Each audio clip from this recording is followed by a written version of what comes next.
going to stand up. Quite something. The only American who's ever seen was on the big screen.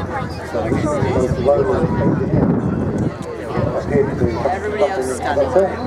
And of course, there were also stuff in this song. Let's stand up. Look how many people are over there. That's one member. Not crazy, I said. We've got to holding from, I think, different places where he not only made an instruction for the Airshow, he actually took part in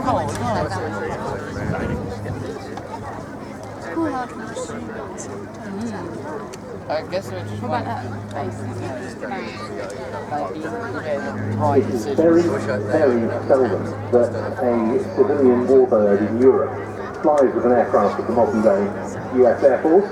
They of course have their formal heritage flight program. This formation that they're going to be seeing at 1 o'clock.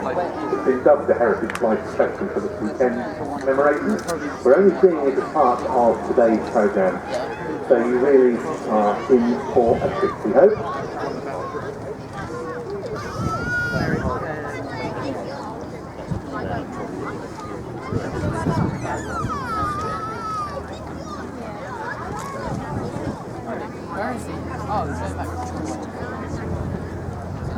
And here it is, on the roll, B-17 Flying Fortress, Taliban.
And it was very appropriate to see the Spitfire displaying before we saw the B-17 and the KC-135 in that flight path. Because the early raids by B-17s over Europe during the Second World War were escorted by RAF Spitfires.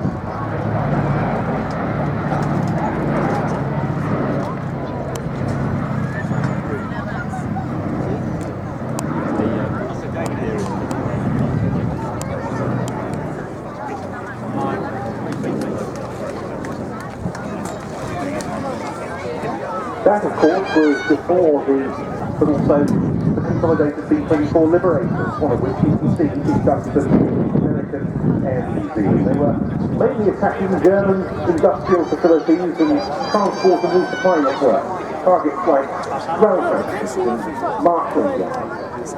And the survivability of those missions was drastically improved when improved escort fighters came along.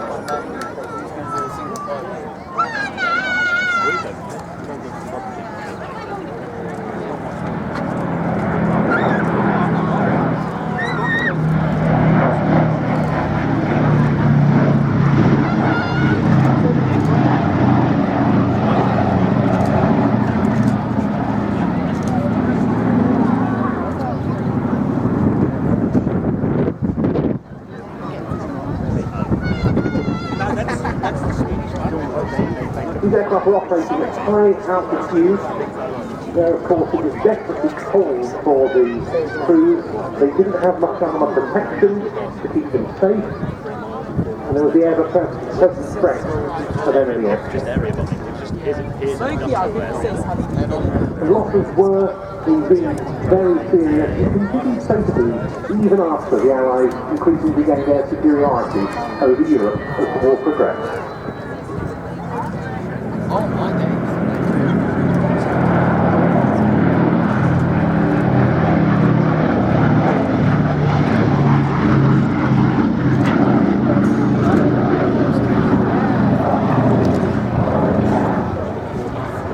KC is an example of the B-17G model of the flying fortress, very much the ultimate operational version of the type. By then it really was a true flying fortress with 13 45-inch machine guns and 2 in the aeroplane, including 2 in the skin turret below the nose. These aircraft were able to carry a typical bomb load between 4,500 and 8,000 pounds, depending on their mission, which was less than the B-24, which is also longer range than the B-17. KC today, the sole airworthy B-17 left in Europe, and so perhaps an even more important flying memorial than it's ever been, the sacrifice of the Airshow.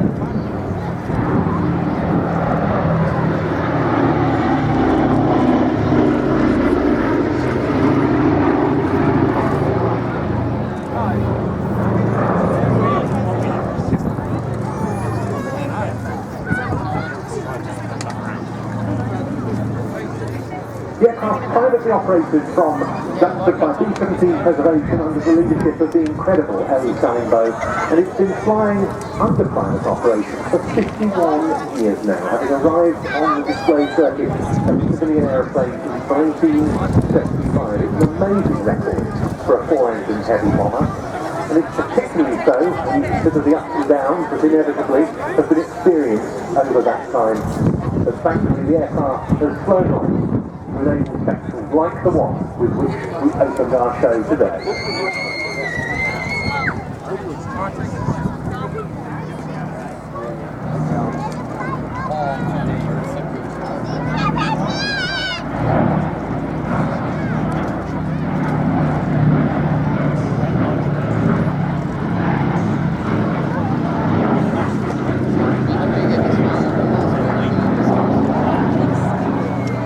Being impressive enough sight on its own, I'm sure you'll agree. Just imagine what it must have been like when hundreds upon hundreds of these aircraft were seen in the skies over East Anglia during wartime, as they headed to and from the 8th Air Force's road over occupied Europe.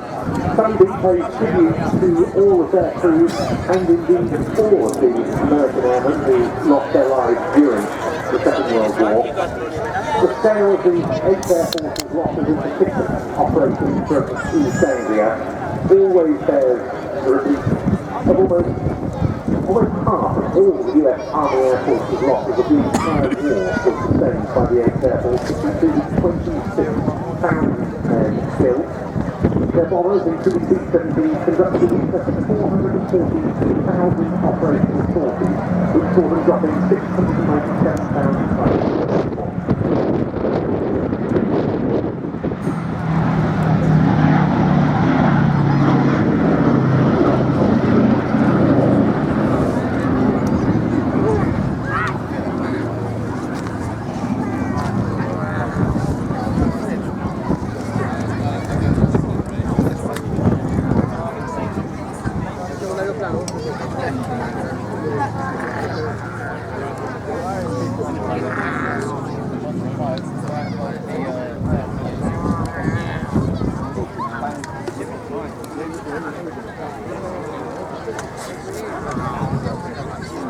And KC has made possible over these 51 years of private operation many incredible commemorations, as well as giving displays of air shows. The aircraft is proudly flown, often as possible on Memorial Day in May over it's flown at many other 8th Air Force memorials around East Anglia, and it always pays tribute at the Duxford Airshows. And it's thanks to the members of the Sally B Supporters Club, no least not least, that the aircraft flies on, and the final pass with smoke on to simulate the damaged engine. Always pays tribute to the Supporters Club.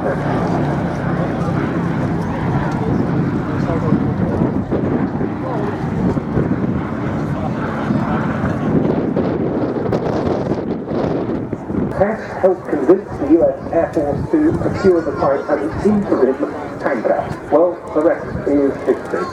KC-135 was delivered new to the US Air Force between 1957 and 1965. Ever since then, it has remained the most important force multiplier in US Air Force service.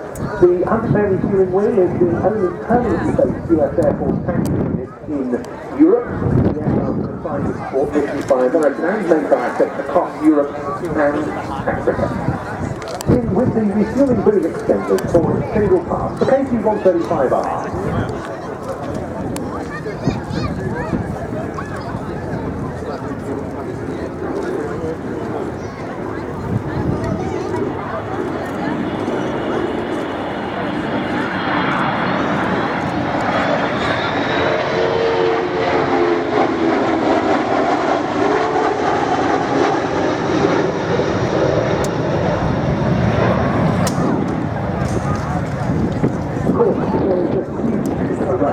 of different variants of the C-135 family apart from the KC-135 tanker. For example, the RC-135 operated by the Royal Air Force as well as by the United States Air Force. The US Air Force also acquired the C-135 atmospheric research aircraft in its inventory, and there have been many others. And in 2019, the delivery of the new Boeing KC-46A Pegasus, which is gradually replacing the KC-135, could begin, but the Strato tanker will continue to hold a very important role in the US Air Force for the years still to come. On the more environmentally friendly aircraft with initially practical J-57 and later TF-33 power plants, and laying thick smoke trails across the Sussex skies, but the 135R model should afford far more fuel-efficient CFM International CFM56 turbofan engines. That's the type that has operated permanently from Newport with the 100 wings since the spring of 1992. But look now, to the left, in over the motorway, comes the other half of that opening tribute to the mighty eight, B-17 Flying Fortress Sally B.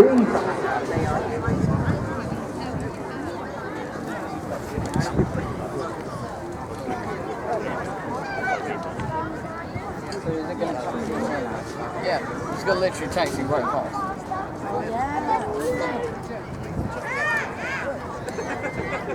What a splendid sight the aircraft makes. Thanks as ever to its operator, Ellie Steinbow, and thanks to its crew, headed by Captain Peter Kuipers and the co-pilot today, Paul Schluer. A wonderful display from B-17 Sally B.